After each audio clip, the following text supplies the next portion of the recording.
अब आइए विद्यार्थियों, अब हम पाठांतर्गत आए हुए कुछ शब्द के अर्थों को जानने का प्रयास करें।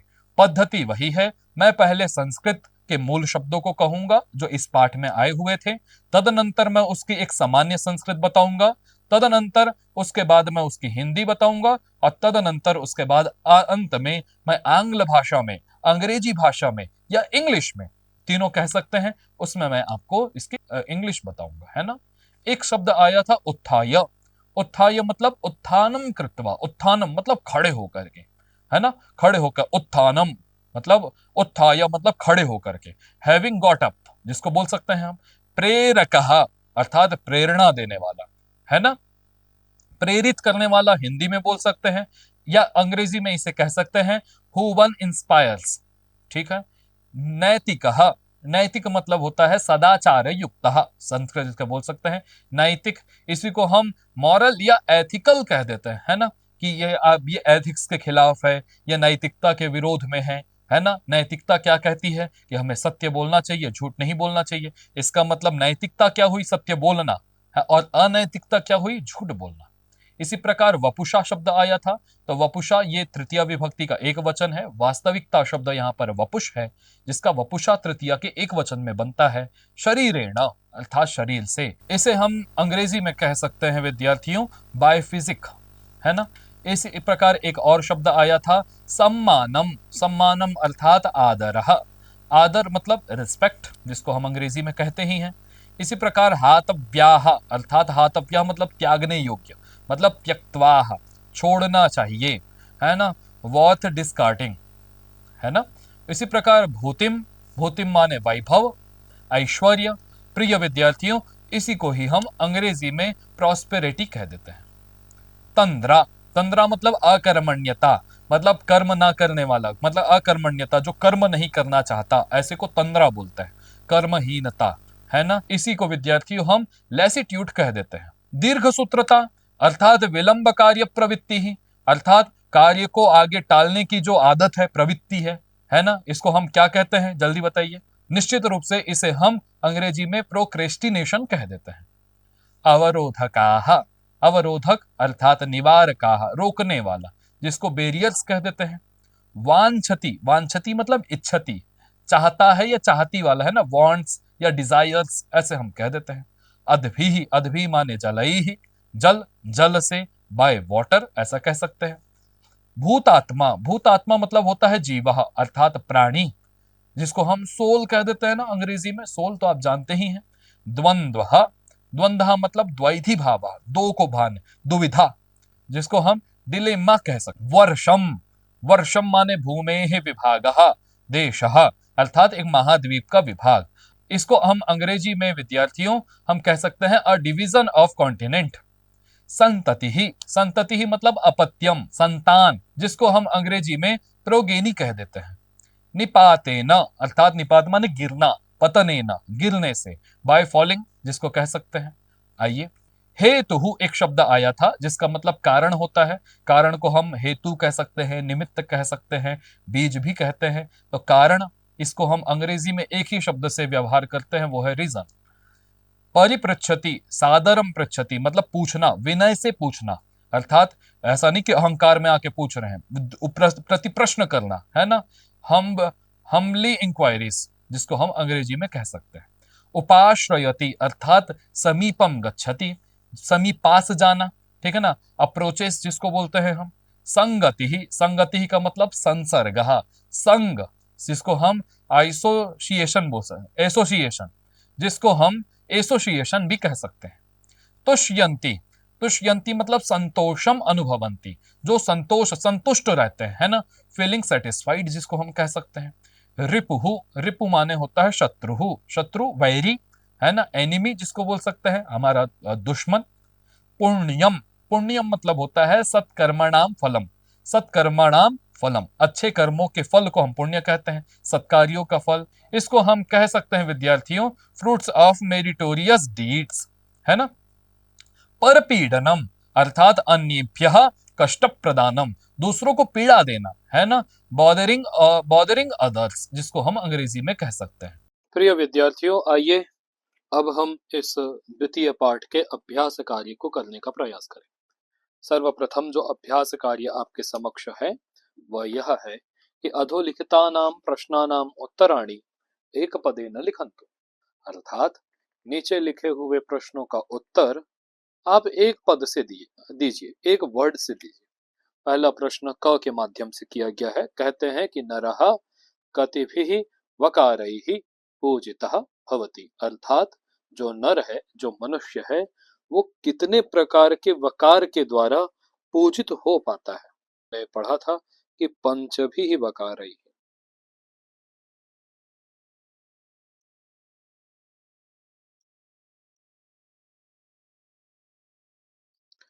अर्थात वो पांच वकारों के द्वारा मनुष्य जो है पूजित होता है। पांच वकारों के द्वारा पढ़े थे ना। वस्त्रेण वपुषा वाचा विद्यया विनयेन च। अर्थात वस्त्र, वपु, वाक, विद्या और विनय, ये पांच वकार के द्वारा नर पूजित हो पाता है। इसी प्रकार पुरुषेण कति दोषाः हातव्याः। पुरुष के द्वारा कितने प्रकार के दोषों को हातव्याः त्यागना चाहिए? तो षड दोषा,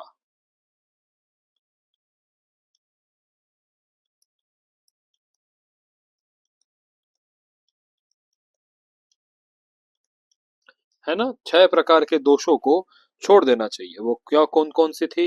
निद्रा, तंद्रा, भयम, क्रोध, आलस्यम और दीर्घ सूत्रता।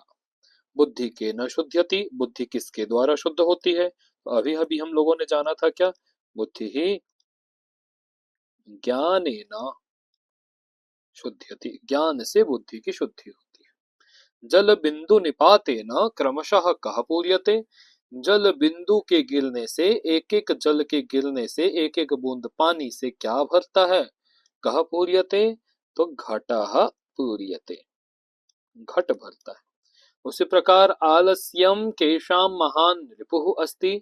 आलस्य किसका सबसे बड़ा महान शत्रु है? तो बोल रहे हैं मनुष्याणाम, मनुष्य का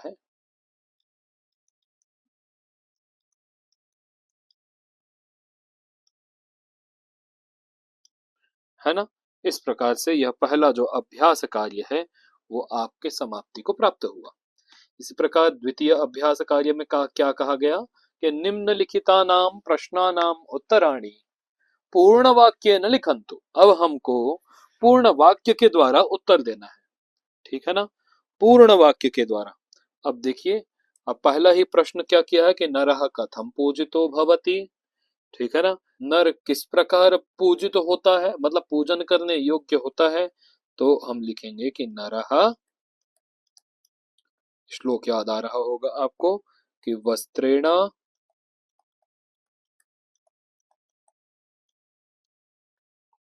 वपुषा वाचा विद्यया विनयेन च पूजितो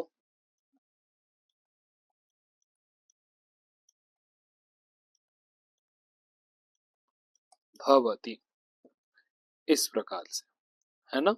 इसके बाद पूछा था कि पुरुषेण के दोषाः हातव्याः, है ना। पुरुष को कितने दोष छोड़ने चाहिए? तो आप लिख सकते हो कि पुरुषेण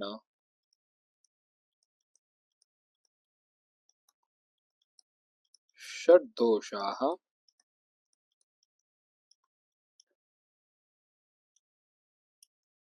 हातव्याः, है ना। बोल रहा कस्य बुद्धि विस्तारिता भवति। किसकी बुद्धि जो है वो विस्तारित होती है ना। तो पूछा, बोलता है कि देखो यहाँ पर कहा गया था कि जो पढ़ता है, यह पठति, फिर पढ़ने के बाद लिखति, फिर पश्यति, फिर परिपृच्छति,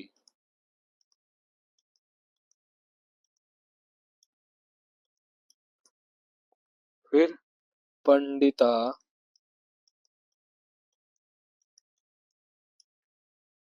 नुपाश्रयति।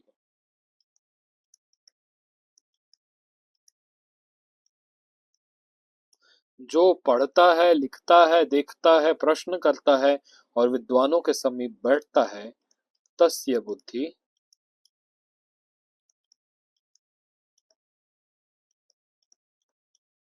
विस्तारिता भवति।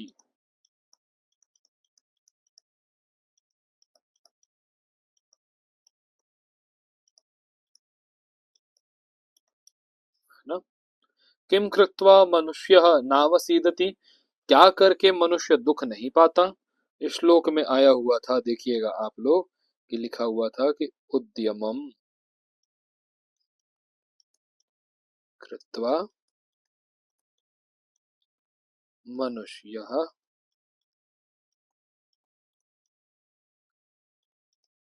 नावसीदति।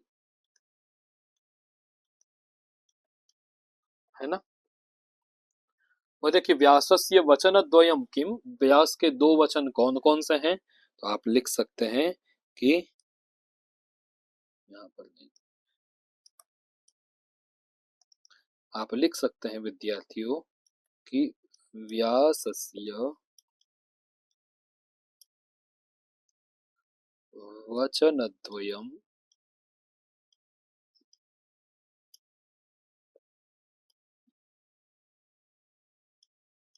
परोपकारः पुण्याय पापाय परपीडनम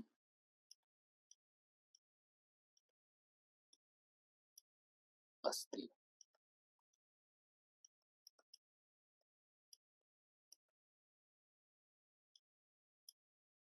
है ना? इस प्रकार से यह जो दूसरा अभ्यास कार्य है वह अपने समाप्ति को प्राप्त हुआ।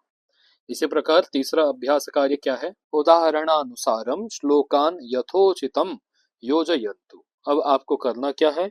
इस श्लोक को सही उसके क्रम में जमाना है। जैसे कि विद्यया वपुषा वाचा वस्त्रेण विनयेन च, इसके साथ दूसरा क्या था? वकारैः पंचभिर्युक्तो नरो भवति पूजितः। इसी प्रकार हमको मिलाते जाना है। इसी प्रकार षड्दोषाः पुरुषेणेह हातव्या भूतिमिच्छता। अब वो षड दोष कौन कौन सा है, तो मिलाते चले जाओ। निद्रा तंद्रा भयम क्रोध आलस्यम दीर्घ सूत्रता अभिगात्राणि शुद्ध्यन्ति मनः सत्येन शुद्ध्यति। जो वह हमारा शरीर है वो जल के द्वारा शुद्ध होता है, मन सत्य के द्वारा शुद्ध होती है ना? उसी प्रकार यहाँ पर इसको मिलाएंगे तो क्या हो जाएगा? विद्या तपोभ्याम भूतात्मा बुद्धिर्ज्ञानेन शुद्ध्यति। उत्तरम यत् समुद्रस्य हेमाद्रश्चैव दक्षिणम। है ना? और इसका पूरा लाइन हो गया क्या?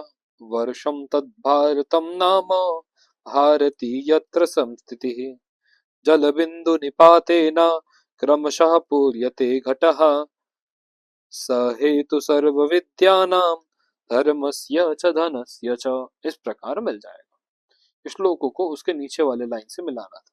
निम्नलिखितानां वाक्यानां समानार्थकान् श्लोकाशानां पाठात् चित्वा लिखन्तु। अब आपको विद्यार्थियों यहाँ पर क्या करना था, मैं आपको बताऊं। कहा गया चौथे अभ्यास में कि आपको क्या करना है कि यहाँ पर एक वाक्य दिया हुआ है और वाक्य उस वाक्य में जो अर्थ निकल रहा है उस अर्थ को आपके पाठ में किस श्लोक के द्वारा कहा गया था उस श्लोक को यहाँ पर लिखना है। जैसे, है ना? अब जैसे कि मधुर वाण्या सर्वे प्रसन्नाः भवन्ति, मधुर वाणी के द्वारा सभी लोग प्रसन्न होते हैं। यह बात कहाँ कही गई थी? तो एक श्लोक आया था क्या? प्रिय वाक्य प्रदानेन। लिखे क्या? प्रिय वाक्य प्रदानेन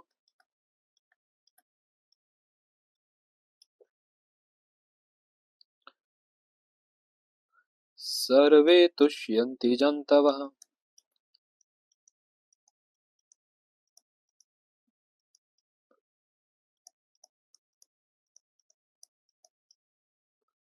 तस्मात् तदेव वक्तव्यम्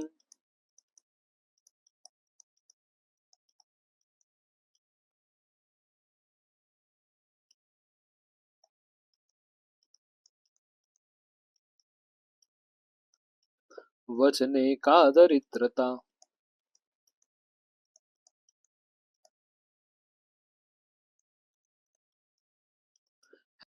दूरवाण्याः सर्वे प्रसन्ना भवति, बताया था। परिश्रमेण तुल्यः बांधवः न अस्ति। परिश्रम के तुल्य हमारे लिए कोई, परिश्रम के समान हमारे लिए कोई भी हमारे लिए बंधु नहीं है। इस श्लोक ने किसने, आलस्यम ही मनुष्याणाम, आलस्यम ही मनुष्याणाम शरीरस्थो महान रिपुः, है ना। नास्त्युद्यम समो बंधु, नास्त्युद्यम समो बंधु,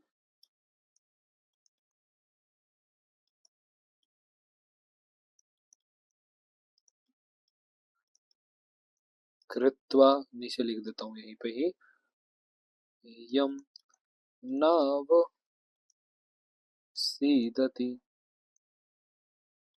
इस प्रकार से, है ना। फिर पूछा गया परोपकारेण मानवस्य पुण्यार्जनम भवति। परोपकार से ही मनुष्यों का पुण्यार्जन होता है। इस बात को किस श्लोक ने कहा था, हम लिख सकते हैं, अष्टादश पुराणेषु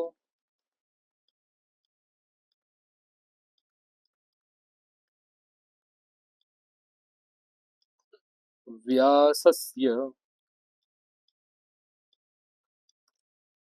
वचनद्वयम्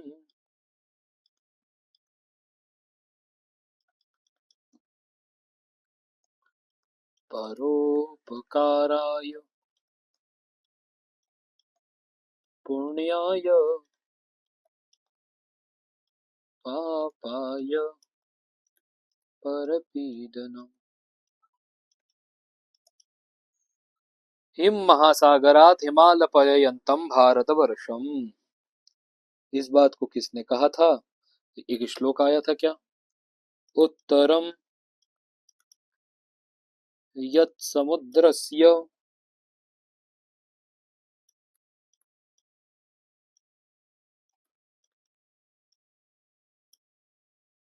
हेमाद्रे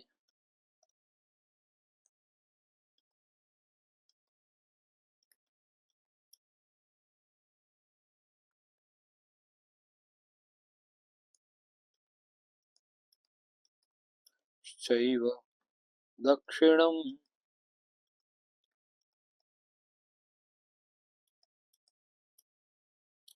वर्षम तत्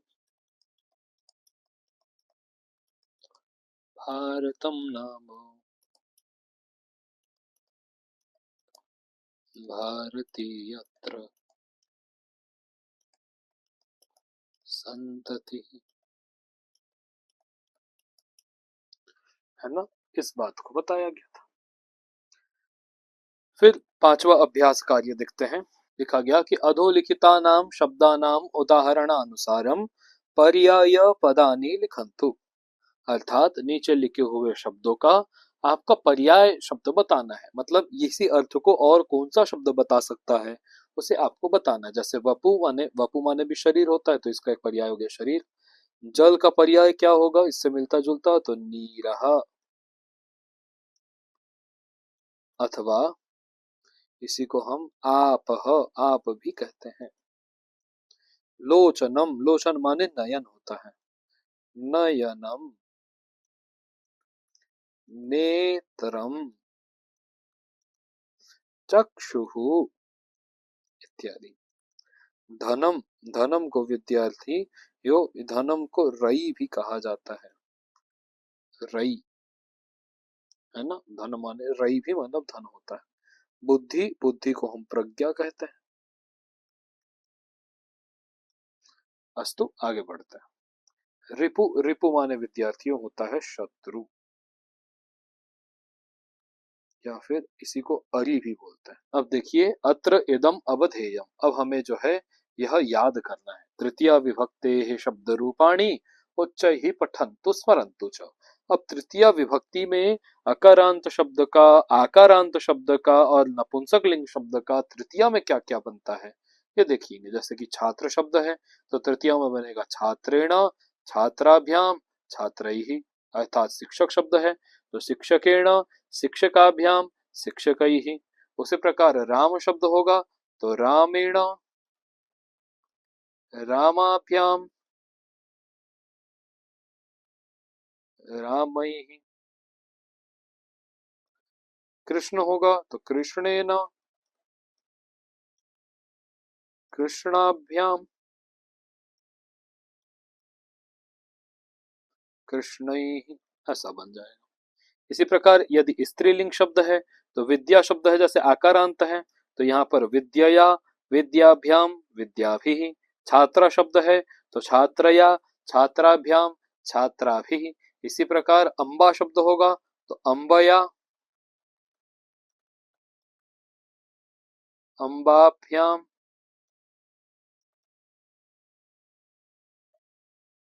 अम्बाभिः। बालिका होगा तो बालिकया,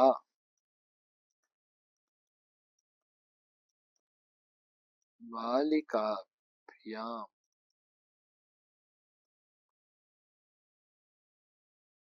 बालिकाभिः। ऐसा बनेगा। सत्य शब्द है तो सत्येन, सत्याभ्याम, सत्यैः। नपुंसक लिंग में और पुल्लिंग में तृतीया विभक्ति से कोई भी परिवर्तन नहीं होता। इसी प्रकार ज्ञानेन, जैसे यहाँ छात्रेण, छात्राभ्याम, छात्रैः, वैसे ज्ञानेन, ज्ञानाभ्याम, ज्ञानैः। केन काभ्याम, कैः। ऐसे ही बनेगा। आइए अब ये छठवां जो हमारा अभ्यास कार्य है उसको करें। लिखा हुआ है कि अधः रिक्त स्थानानि तृतीया विभक्ते है समुचित रूपैः पूरयन्तु। अर्थात जो नीचे हमारे जो रिक्त स्थान दिया हुआ है उसको जो है हमें समुचित रूप को भरना है, तृतीया के रूप को भरना है। जैसे कि सुधाखंडेन, सुधाखंडाभ्याम, सुधाखंडैः। वृक्षेण, वृक्षाभ्याम,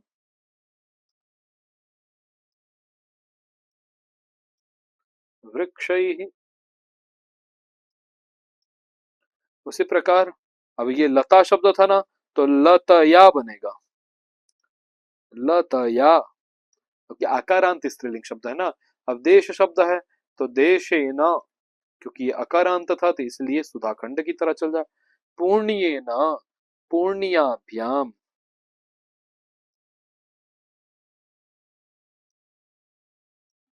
पूर्ण्यैः। उसी प्रकार विनयेन, विनयाभ्याम,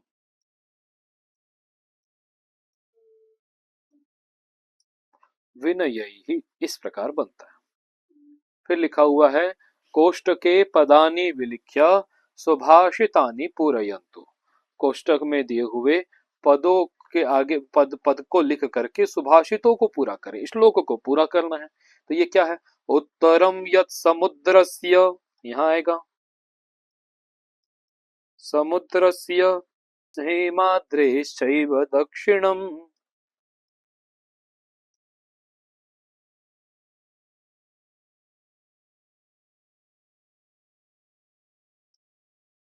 तद्वर्षम भारतम नाम,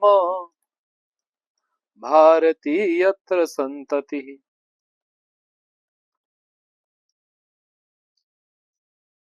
फिर यहाँ क्या आएगा? देखिए क्या है, तो इसका श्लोक ऐसा है क्या? प्रिय वाक्य प्रदानेन,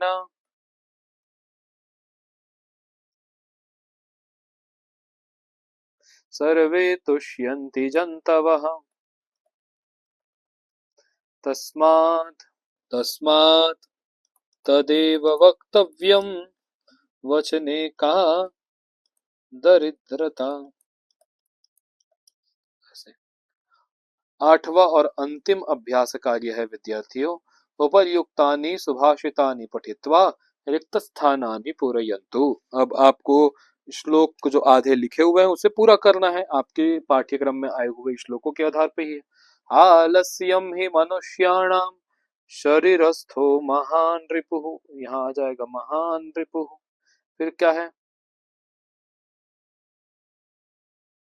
तस्मात्, ये देखो ऊपर ही लिखा हुआ है, तस्मात् तदेव वक्तव्यम,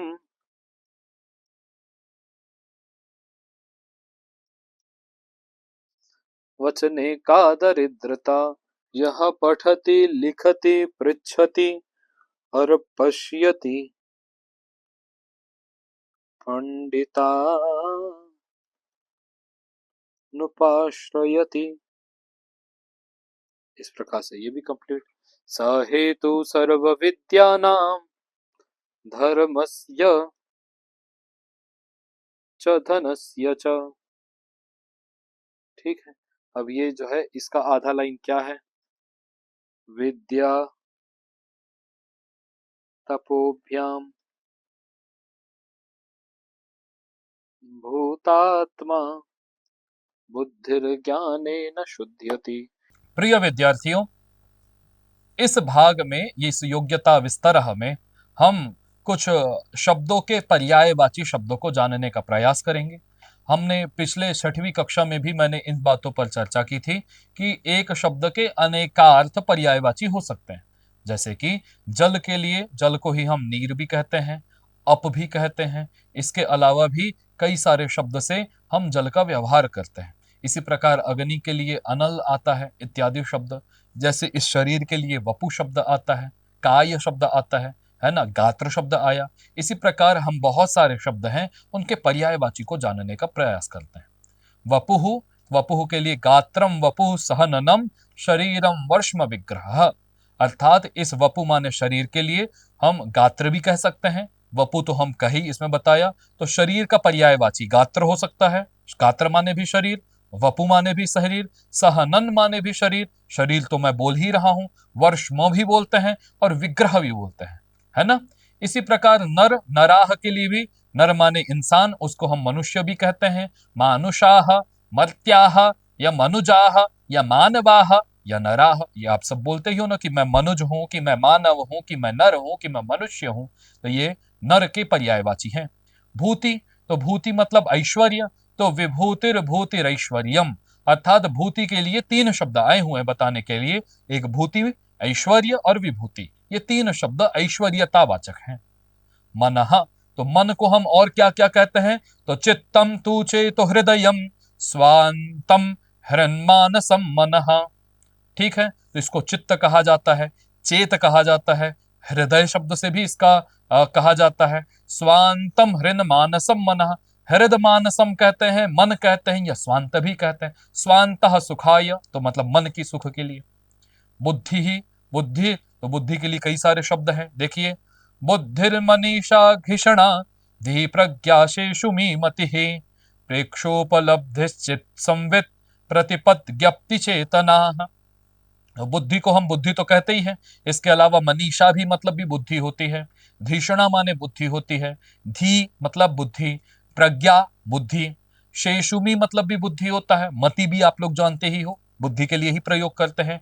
प्रेक्षोपलब्धिश्चित संवित प्रतिपद ज्ञप्ति चेतना, चेतना भी शब्द का हम चेतना भी शब्द का प्रयोग हम बुद्धि के लिए कर सकते हैं। और प्रेक्षोपलब्धिश्चित संवित, प्रतिपद प्रज्ञप्ति, जो प्रतिपद का जो ज्ञापन कराने वाली, उसको भी बुद्धि, एक एक पद का ज्ञापन कराने वाली, ऐसा भी बुद्धि के लिए प्रयोग किया जाता है। धनम, धनम का मतलब है द्रव्य, धन के लिए भी कई सारे शब्द आए हैं। द्रव्यम वित्तम स्वपातेयम रिक्थम रिक्थम धनम वसु हिरण्यम द्रविणम द्युम्ना मर्थरै विभवा अपि। देखिए, धन के लिए द्रव्य शब्द आता है, वित्त आता है, वित्त माने भी धन, स्वापतेयम शब्द आता है, रिक्त मृक्त, धन तो लिखा ही हुआ है, वसु माने भी धन होता है ना। हिरण्य माने भी धन होता है, हिरण्य माने सोना भी है और हिरण्य का अर्थ धन भी है। द्रविणम तो आपने कहीं सुना भी होगा, द्रविणम त्वमेव, तुम ही मेरे द्रविण हो, अर्थात धन हो, है ना। और द्युम्नम, तो द्युम्न माने भी धन होता है। उसी प्रकार अर्थ शब्द आया है, अर्थ माने भी अर्थशास्त्र इत्यादि आप पढ़ते हो, है ना। और विभव माने भी धन होता है। इसी प्रकार पंडितः, तो पंडित के लिए क्या क्या शब्द आए हैं? पंडित माने अच्छी बुद्धि वाला। विद्वान विपश्चित दोषज्ञः संसुधि कोविदो बुधः धीरो मनीषी ज्ञः प्राज्ञः संख्यावान पंडितः कविः। अर्थात पंडित को भी, पंडित माने अच्छी बुद्धि वाले को ही हम विद्वान कहते हैं, विपश्चित कहते हैं, विपश्चित माने भी पंडित, और दोषज्ञ, दोषज्ञ मतलब दोषों को जानने वाला, क्या अच्छा है क्या बुरा है इसको जानने वाला, तो दोषज्ञ हम अर्थात भी पंडित। संसुधि ही अर्थात संसुधि, अच्छा सद की सुधि रखने वाला, भगवान की सुधि रखने वाला। कोविद अर्थात कोविद माने भी पंडित होता है। बुधः, बुधा माने भी ज्ञानी। धीरः मनीषी, इनका मतलब भी ज्ञानी ही होता है, पंडित ही होता है। ज्ञः, ज्ञः माने भी पंडित होता है। प्राज्ञः, इसका मतलब भी पंडित ही है। संख्यावान, जो संख्या को जानता है कि भगवान की संख्या कितनी है, तो एक इस संख्या को जानने वाला भी पंडित है। और पंडित शब्द तो आया ही, इसके अलावा कवि ही माने भी बुद्धि वाला, पंडित ऐसा होता है। दिवाकरः, दिवाकर अर्थात सूर्य होता है, लेकिन सूर्य के पर्यायवाची भी कई सारे हो सकते हैं, जैसे कि सूर सूर्यार्यमादित्य द्वादशात्म दिवाकराः भास्करा हस्कर ब्रत्नः प्रभाकर विभाकराः। अर्थात सूर्य के पर्यायवाची शब्दों से आपका परिचय कराऊं तो सूर्य कहते हैं सूर्य, अर्यमा, आदित्य और द्वादशात्म दिवाकर। द्वादश सूर्यों की संख्या, सूर्यों की संख्या जो हमारे यहाँ द्वादश सूर्य माने गए है ना, 12 सूर्य होते हैं। इसी को भास्कर कहते हैं, इसी को हस्कर कहते हैं, ब्रंध कहते हैं और प्रभाकर कहते हैं और विभाकर। तो प्रभाकर, विभाकर, सूर, सूर्य, ये आदित्य, ये सारे नाम आपने पहले भी सूर्य के लिए उपयोग होते हुए सुना होगा या देखा होगा। जंतु शब्द के लिए भी कई सारे शब्द आए हैं। तो जंतु के लिए प्राणी तु चेतनो जन्मी जंतु जन्यु शरीरिणः जातिर्जातम च सामान्यम व्यक्तिरस्तु पृथगात्मता। अर्थात जंतु के लिए, जंतु का अर्थात केवल और केवल वो जीव जंतु या जानवरों को नहीं समझना चाहिए, जिसमें प्राण होता है वह भी जंतु है। अर्थात जंतु शब्द का प्रयोग मनुष्यों के लिए भी हुआ करता है, पहले अधिक था अब कम होता है। तो प्राणी कहते हैं जंतु को, चेतन बोलते हैं, जन्मी बोलते हैं, जंतु तो यहाँ लिखाया था। जंतु से ही मिलता जुलता शब्द जन्यु भी कहते हैं, शरीरी भी कहते हैं, ये शरीर वाला है ना। फिर जातिर बोलते हैं, इसको जाति है या जातम बोलते हैं, या सामान्य नाम से बोला जाता है, व्यक्ति नाम से बोला जाता है, और पृथक आत्मा नाम से भी इसको जाना जाता है। रिपु, रिपु माने भी शत्रु होता है। तो रिपु के लिए कौन कौन से आए हैं? तो रिपौ वैरी सपत्नारी द्वेषण दुर्हृदा। अर्थात शत्रु के लिए हम रिपु बोल सकते हैं, वैरी बोलते हैं, है ना, असपत्न बोलते हैं, अरि इसको बोलते हैं, द्विषद बोलते हैं और द्वेषण बोलते हैं, और दुर्हृदः भी इसको कहा जाता है। इस प्रकार से विद्यार्थियों, इस पाठ के माध्यम से हम लोगों ने बहुत सूक्तियों को जाना और अपने जीवन में क्या करना चाहिए, क्या नहीं करना चाहिए, क्या ग्रहण करने योग्य है, क्या त्यागने योग्य है, कौन कौन से 6 दोषों का त्याग करना चाहिए, कौन से व से प्रारंभ होने वाले 5 चीजों को अपनाना चाहिए, ये सारी ही बातें हमने जानी। और मुख्य रूप से यहाँ हम लोगों ने अंत में जो बहुत सारे शब्दों के पर्यायवाची शब्दों को जाना। निश्चित रूप से यह पाठ आपके लिए लाभप्रद होगा, आप इसे कंठस्थ करेंगे, आप इसे बुद्धिस्त करेंगे, यह मेरी आशा है। इसी आशा के साथ धन्यवाद।